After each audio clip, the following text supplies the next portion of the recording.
Que eu passei por 3 perdas com esse sonho de ser mãe, e de repente eu tinha minha filha, mas eu não podia trazer ela para minha casa.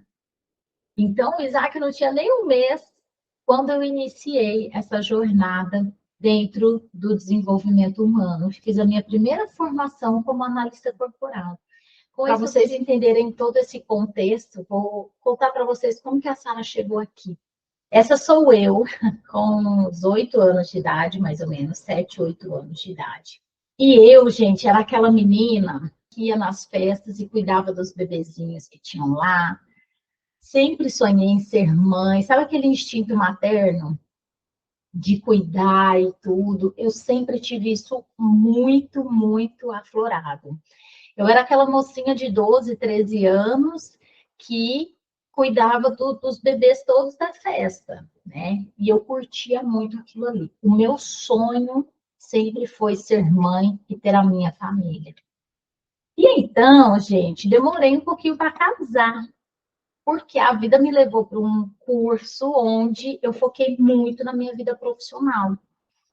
Eu tenho 18 anos já de Mary Kay. Então, para quem não sabe, né, eu sou diretora Mary Kay há 18 anos já. Então, eu iniciei o meu negócio com 24 anos e já conquistei meu primeiro carro rosa muito rápido. E dali, né, eu conquistei 3 carros cor-de-rosa já, conquistei algumas viagens internacionais. Então, assim, sempre muito focada no trabalho. E acabou que a minha vida amorosa ficou um pouquinho de lado. Aos 27 anos, eu me reencontrei, né, com o meu marido, que a gente já se conhecia da adolescência. E aí a gente começou a namorar e já começamos a falar em um filho. Aí eu falei, não, vamos colocar a carroça na frente dos bois, não. Então, se a gente está falando de ter filho, vamos casar, vamos fazer tudo direitinho, beleza. E eu me casei exatamente com 30 anos. A minha ideia era fazer minha festona de 30 anos, e aí começamos a falar de casal. Eu falei, quer saber, não vamos fazer festa de aniversário, não. Vamos fazer o casamento. Então, foi na semana que eu fiz 30 anos de idade. E me casei. E já com esse objetivo de ser mãe. Então, assim que eu me casei, eu já parei de tomar remédio para tentar engravidar, né? E ali, sem saber, eu me deparei com a fase mais desafiadora da minha vida. Por quê? Eu era essa mulher muito bem-sucedida profissionalmente, aqui vocês conseguem ver muitos reconhecimentos, ganhava super bem, era muito bem reconhecida pelo trabalho que eu desempenhava, mas vocês podem começar a perceber, inclusive, como o nosso corpo expressa algumas coisas. Vocês perceberam como eu engordei nessas fotos aqui do casamento? Vou até voltar para vocês verem, ó. Eu casada, e eu 2 anos depois, menos de 2 anos depois. Eu ganhei uns 13 quilos em poucos meses, menos de um ano. Porque logo que eu me casei, eu engravidei. Tinha uns 6, 8 meses de casado, eu até me surpreendi. Eu falei, nossa, que rápido, né? Pensei que fosse demorar muito para engravidar. E engravidei. Só que aí, gente, quando a gente foi fazer ultrassom, aquele primeiro ultrassom ali, né, de 7 semanas, mais ou menos, para ouvir o coraçãozinho do bebê e tudo, a gente teve a triste notícia de que o bebezinho estava na trompa. E essa gestação não tinha condições, né, de avançar, de seguir. E aí, então, né, a gente fez uma intervenção com remédio mesmo e tudo, meu organismo reabsorveu e ficou tudo tranquilo. Ficou, é claro, aquele impacto emocional da perda de um bebê, toda aquela expectativa que se frustrou. Mas eu estava tranquila, embora tenha sido difícil, porque todo mundo falava, é comum perder um bebê. Ah, também perdi. Ah, nossa, também já perdi um bebê. Ok, achei que aquilo estava dentro da normalidade. E continuei com a cara enfiada no trabalho, não me permitindo muito me conectar com aquela dor. Eu acabei usando o trabalho para me distrair dessa dor que eu estava vivendo, entende? Só fui entender isso lá na frente, lógico, né? Nessa fase eu estava vivendo no automático. Gente, era tão no automático, para vocês terem uma ideia do nível da pessoa aqui, que quando eu recebi essa notícia, fui na consulta, né, da ginecologista e recebi essa notícia que o bebê estava no lugar errado, que não ia dar para, não ia evoluir essa gestação, a gente ia ter que interromper essa gestação e tudo mais. Eu tinha um treinamento com a minha equipe à noite, online, mais ou menos igual esse encontro que a gente está fazendo aqui. E aí, gente, eu voltei dessa consulta médica, tinha chorado horrores, né? Muito triste, frustrada, me sentindo incapaz, enfim, né? E uma expectativa ali que se frustrou e tudo. Chorei muito. E sabe o que que eu fiz? Ao invés de desmarcar essa reunião, esse treinamento, eu falei para as meninas que a minha câmera estava estragada. E eu dei todo o treinamento de câmera fechada para elas não verem a cara desse tamanho de tanto que eu tinha chorado. E não falei para ninguém daquilo. O que eu estava passando na minha vida pessoal. A minha dificuldade de compartilhar com as pessoas um problema, uma dor, um desafio, era tão grande a minha dificuldade que eu não me permitia e eu guardava tudo para mim. E ficava martelando na minha cabeça. Tem que separar o pessoal do profissional, não pode misturar as coisas. E assim eu fui tocando a minha vida no automático. 6 meses depois, eu engravidei de novo. Uau, né? Consegui. Beleza. Vamos fazer o ultrassom para ver se está tudo bem, se está no lugar certo. Aí fizemos o ultrassom, estava no lugar certo. Ufa, graças a Deus, pelo menos está no lugar certinho. Mas não tinha coraçãozinho batendo. E aí, então, minha médica falou, né, não criemos pânico, pode ser que a gente errou na contagem, e ainda está muito recente, então vamos repetir o ultrassom, vamos fazer o exame de novo semana que vem. Aí já tem que ter coraçãozinho batendo, porque com 7 para 8 semanas já tem que ter coraçãozinho batendo. Às vezes até com 6 semanas e meia já tem, né? E beleza, gente, pensa uma semana que pareceu uma vida. Voltei lá no consultório, fizemos ultrassom novamente e não tinha mesmo coraçãozinho batendo. O bebezinho estava no lugar certo, mas não se desenvolveu. Então ali já foi o segundo baque.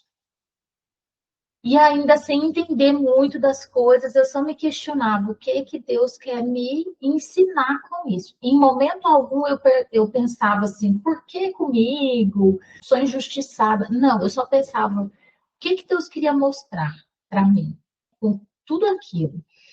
E aí a médica me deu a opção da gente fazer a curetagem, que é aquela, tipo, uma raspagem, ou esperar descer natural. Eu falei, não, não quero fazer nenhuma intervenção, eu quero esperar descer natural.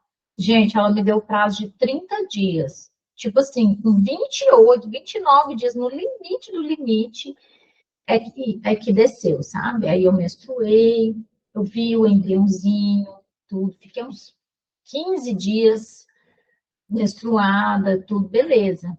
Ok, limpou, né? Pensei, meu organismo está preparado. Ok, volta lá na consulta médica de acompanhamento. Ela falou, Sara, tem alguma coisa estranha aqui. Porque o seu útero está dilatado, está distendido, como se você não tivesse menstruado. Falei, não, mas eu fiquei uns 15 dias menstruada, não é possível, né? E eu vi que saiu o embriãozinho e tudo. Ela falou, não, mas a gente tem que investigar. Resumo da ópera, eu tive que fazer a curetagem mesmo assim. Não queria fazer de jeito nenhum. Por fim, eu tive que fazer porque não tinha saído tudo, né? Resumo é esse. E quando ela fez esse procedimento, ela viu que tinha muitos coágulos, muitas placas assim de sangue, sabe? endurecidas e tudo. Aí ela falou, Sara, tem alguma coisa estranha, né? Então, nós vamos ter que investigar.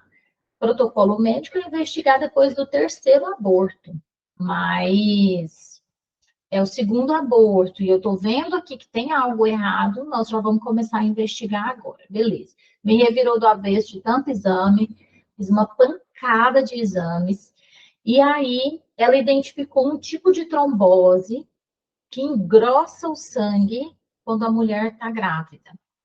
Entende? Então, é tipo, os hormônios da gestação fazem engrossar o sangue, como se fosse isso. E aí, protocolo de tratamento. Quando engravidar, tem que tomar aquela injeção de anticoagulante. É uma injeção todos os dias, durante os 9 meses de gestação. E mais 45 dias de pós-parto, tomando essa injeção também. Porque senão o sangue engrossa tanto que pode fazer uma trombose, não só no cordão umbilical, mas no coração, no cérebro, no pulmão, em qualquer parte do corpo, né? Ou seja, ali eu já sabia que, primeira notícia boa, né? Já sabia o que, que eu tinha e como a gente iria proceder. Só que uma notícia ruim no meio disso tudo, eu teria uma gestação de alto risco, uma gestação que precisaria de um acompanhamento especial. Mas beleza. Assim que a minha médica me liberou, pouquinho tempo depois eu engravidei de novo, terceira gestação. E aquela apreensão toda, né? Tá no lugar certo? Não tá? Como que vai ser? E já entra com a medicação. Então, quando eu peguei o positivo do exame que eu fiz, de farmácia mesmo, já entrei com as injeçõezinhas. Ok, beleza. Esperamos 1 ou 2 semanas para dar tempo, né, de poder fazer o ultrassom. E quando a gente foi fazer, o terceiro bebê estava na trompa, igual o primeiro. Então, eu já sabia o meu problema, já estava tomando o remédio, só que o bebê estava no lugar errado. Então, tipo, não adiantou nada estar tomando remédio. Pelo contrário, que eu virei uma bomba relógio, porque o bebê estava desenvolvendo, crescendo na trompa. E nós ficamos acompanhando, né, alguns dias, aquele exame beta lá de sangue, e só aumentava, só aumentava, só aumentava, quer dizer, o bebezinho estava crescendo no lugar errado. E se crescesse muito, podia romper minha trompa, e é risco de vida, né? Risco de morte para a mãe, tudo, uma complicação. Aí a minha médica falou: não, nós vamos ter que operar. Vai ter que tirar a trompa e o bebezinho, né? E a minha médica estava grávida de 7 meses. Então, ela não poderia fazer a minha cirurgia. Eu tive que fazer a cirurgia com o médico que estava de plantão no hospital, que eu não conhecia, nunca tinha visto na vida. E sabe que dia que era, gente? Dia 24 de dezembro. Eu nunca esqueço. E eu virei uma bomba relógio, precisei fazer uma cirurgia de emergência, todo mundo se preparando e indo para o Natal, e eu e meu marido indo para o hospital internar para fazer essa cirurgia. Não deu para fazer por vídeo, teve que fazer uma cesariana mesmo, né? Abrir tudo, igual uma cesariana. Tirou a trompa, tirou o bebezinho, foi uma cirurgia bem delicada, mas graças a Deus deu tudo certo. E por conta da cirurgia, eu tive que esperar 6 meses sem poder engravidar, para depois voltar a tentar, né? Por causa do corte e tudo mais. E ali, gente, nesse dia que eu tive que fazer a cirurgia, assim, ali eu já estava devastada, né? Porque terceira perda, aí de repente eu me vi com uma trompa só, uma trombose e um medo gigantesco de não conseguir ser mãe. Naquele dia, um buraco abriu assim no chão para mim. Eu falei, pronto, né? Tá? Talvez seja esse destino que Deus quer para mim, né? Talvez a minha missão, a gente volta lá na missão, talvez a minha missão não seja essa, de ser mãe. Eu tenho que me agarrar em outra missão, né? Mas tudo bem, juntei meus caquinhos, tentando me refazer e fui seguindo a vida, sem me permitir me conectar com essa dor, sabe? Sem me permitir resolver isso de fato. Fui seguindo, com a cara enfiada no trabalho mais uma vez. E foi então que eu engravidei pela quarta vez. E aí veio a Cecília, que hoje tem 8, quase 9 anos. E a Cecília, como aqui a barriga, aqui nessa foto dá para ver, ó, a barriga roxinha, não sei se vocês estão conseguindo ver, das injeções, tá vendo? Então, é uma picadinha todos os dias, durante os 9 meses de gestação. Só que a Cecília me economizou 1 mês e meio de tratamento, porque ela nasceu de 8 meses, gente. Olha que maravilha, né? Como se não bastasse tudo aquilo, ela ainda veio prematura. Teve que ficar 8 dias na UTI, neonatal. E ali eu me deparei com outros monstros na minha cabeça, né? Que é o não ter o controle das coisas. O pior dia da minha vida foi o dia que eu recebi alta do hospital e tive que deixar a Cecília lá. Porque eu, mãe, estava bem para ir embora, recebi alta. Só que a minha filha não, ela precisou ficar na UTI neonatal. Então, gente, para minha mente processar tudo isso foi muito doloroso, porque eu passei por 3 perdas com esse sonho de ser mãe e de repente eu tinha minha filha, mas eu não podia trazer ela para minha casa. Eu tive que vir sozinha e largar ela lá. Meu Deus, foi o pior dia da minha vida. E ali eu me decidi de acompanhar tudo. Então, eu e meu marido, a gente chegava no hospital umas 8 horas da manhã, mais ou menos. Eu já ia para o banco de leite, tirava leite, deixava lá para eles darem para ela de madrugada. 9 horas eu já entrava na UTI, dava mamar. 9, meio-dia, 3 da tarde, 6 da tarde, 9 da noite, meia-noite. Eu dava todas essas mamadas para ela. Depois da mamada da meia-noite, eu vinha para casa dormir um pouquinho e no outro dia, 8 horas da manhã, eu estava lá de novo. E lá era regime militar, de 3 em 3 horas. Se o bebê não mamou, vai ficar com fome até a próxima mamada. Era desesperador, sabe? E aprendi muito, mas sofri muito também nessa fase, né? E quando eu cheguei com a Cecília em casa, quando ela recebeu alta e pôde vir para casa, vocês têm noção que mãe que eu era?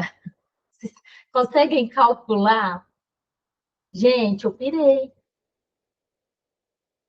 Eu só queria ser mãe. Não queria mais nada nessa vida. Eu só queria ser mãe. Galinha choca era pouco para mim, né? Para vocês terem uma ideia, eu não deixei ninguém dar banho na Cecília antes de 1 ano e meio, mais ou menos. Até 1 ano e meio de vida, ninguém pôs a mão nela, ninguém deu banho nela, só eu. Mal e mal meu marido, sabe aquela coisa depois que ela estava maiorzinha, assim, uns 8 meses, 9 meses. Às vezes ele estava tomando banho, pegava ela para passar ali no chuveiro, dava um banho rápido no chuveiro, brincando e tal, beleza, era isso. De resto, era só eu. Dei mamar até 1 ano e 8 meses. Enfiei a cara na maternidade mesmo, eu só queria curtir aquele momento. E nesse movimento, que eu precisava viver, e graças a Deus eu me permiti viver isso, ao mesmo tempo que foi maravilhoso, foi assim um conflito interno gigantesco. Porque eu saí daquela mulher bem-sucedida profissionalmente, sempre maquiada, de salto alto, bem vestida, dando palestra, treinamento, ajudando tanta gente, se sentindo útil, profissionalmente muito bem resolvida, para o outro extremo. Mãe, dona de casa, com o cabelo preso, sem conseguir tomar um banho decente. Quem tem filho sabe que o primeiro ano de vida do bebê é desesperador. Então, assim, Tinha dia que eu estava de pijama o dia inteiro. Malemar tinha tomado um banho, escovado o dente, comer comida fria. É aquela coisa de mãe, cheirando leite o dia inteiro. Eu estava amando curtir tudo isso. Mas, ao mesmo tempo, me gerava uma autocobrança muito grande, um conflito enorme. Quem sou eu agora? Porque eu já não era mais aquela mulher bem-sucedida, e ao mesmo tempo eu estava amando ser mãe, mas estava sentindo um vazio muito grande. Entende? Será que a minha vida vai se resumir nisso? Eu não vou mais, e sem falar no financeiro, né, gente? Porque a minha vida profissional e financeira, consequentemente, desceu ladeira abaixo, né? Porque eu não desacelerei do trabalho, eu pus o pé no freio do trabalho e me voltei completamente para a maternidade. Então, isso tudo me gerou um conflito interno muito grande, mas eu não sabia nem por onde começar a resolver aquilo. No automático da vida e das coisas, engravidei de novo. Engravidei do Isaac, que hoje tem 4, quase 5 anos. Vai fazer 5 agora em dezembro. Para quem não conhece, isso aqui em volta deles, nas fotos, ó, são as injeções. Na verdade, parte, né? Ao longo da gestação, eu tomei muito mais. Algumas das injeções que eu tomei durante a gestação, tá? E então nasceu o Isaac. E quando eu já estava na reta final da gestação, um pouco antes do Isaac nascer, eu fiz um compromisso comigo mesma de que esse pós-parto seria diferente, que eu não queria viver aquele conflito que eu vivi no primeiro ano de vida da Cecília, sabe? Que eu queria ser uma mãe inteira, mas ao mesmo tempo eu queria continuar me sentindo mulher, útil, enfim, né, ter a minha vida além da maternidade. E que para isso eu precisava me entender, me conhecer melhor, né? Então, o Isaac nasceu dia 28 de dezembro, e acho que era por volta do dia 15, 20 de janeiro, ele não tinha nem um mês ainda. Brilhou na minha cara, assim, na internet, um curso de formação como analista corporal do Corpo Explica. Falei, oh, nossa, que interessante. Comecei a ver os vídeos, eu falei, gente, que negócio interessante, né? E aí fui investigar, fui a fundo. Uma amiga minha tinha comentado desses meninos do Corpo Explica, o pessoal do Corpo Explica, e eu fui atrás e fui investigar. Eu falei, olha que interessante isso. Vou fazer esse curso para me entender, para me conhecer. Então, o Isaac não tinha nem um mês quando eu iniciei essa jornada dentro do desenvolvimento humano. Fiz a minha primeira formação como analista corporal, com esse objetivo, em primeiro lugar, de me conhecer, de me entender. E depois pensei que talvez eu poderia aplicar algumas coisas desse conhecimento com a minha equipe da Mary Kay, né? Não pensei naquele momento que poderia ser uma nova profissão, de forma alguma. Mas já dentro desse contexto, eu já comecei a aplicar todo aquele conhecimento com algumas pessoas mais próximas, comecei a fazer análise em algumas pessoas, eu comecei a mudar muita coisa em mim, e isso reverberou nas pessoas à minha volta. E eu comecei a me questionar, por que não? Né?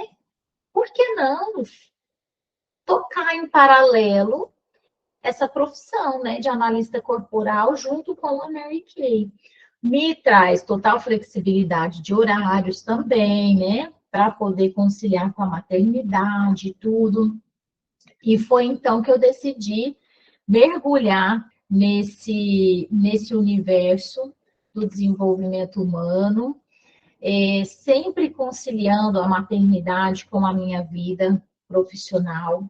Fui entendendo como eu poderia administrar, né, gerir essas duas atividades com excelência, né? Ser uma mãe por inteiro e, ao mesmo tempo, ser uma profissional bem-sucedida, porque esse sempre foi o meu conflito. Eu pensava, na época que eu tinha só a Cecília, eu pensava, ou eu vou ser mãe, ou eu vou ser profissional, não tem como ser as duas coisas, né?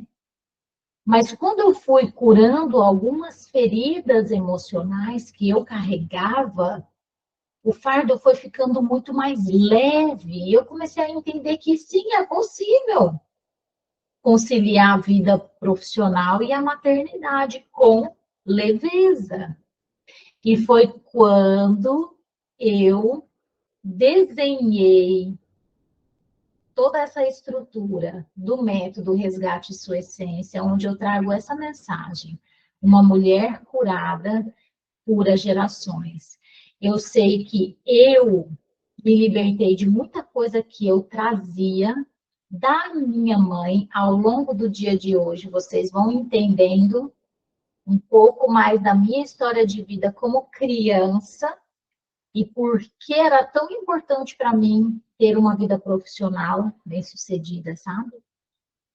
E como eu cheguei aí no método Resgate Sua Essência, com toda essa plenitude, né, de cura das feridas emocionais e essa tomada de consciência e autocontrole através do autoconhecimento. Então, depois da formação como analista corporal, eu fiz uma especialização dentro dessa área, né? Fiz uma mentoria dentro dessa área. Logo em seguida, eu fiz a minha formação como terapeuta TRG, que é a terapia de reprocessamento generativo, e fiz uma especialização como Master Terapeuta TRG. Então, hoje eu sou uma analista corporal especialista e sou uma Master Terapeuta TRG especialista em transtornos graves. E estou fazendo agora também uma especialização em psicossomática, que é todas as manifestações físicas que o nosso corpo traz diante de conflitos emocionais. Gente, é fantástico. Eu já vejo acontecer muita coisa nesse sentido, né? Nos atendimentos.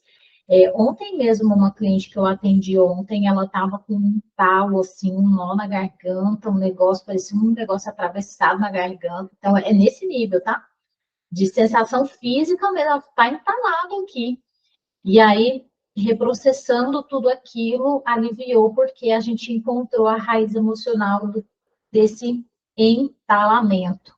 Entende? O que ela estava engolindo sem querer. Tá? Então, assim, é muito, muito, muito interessante.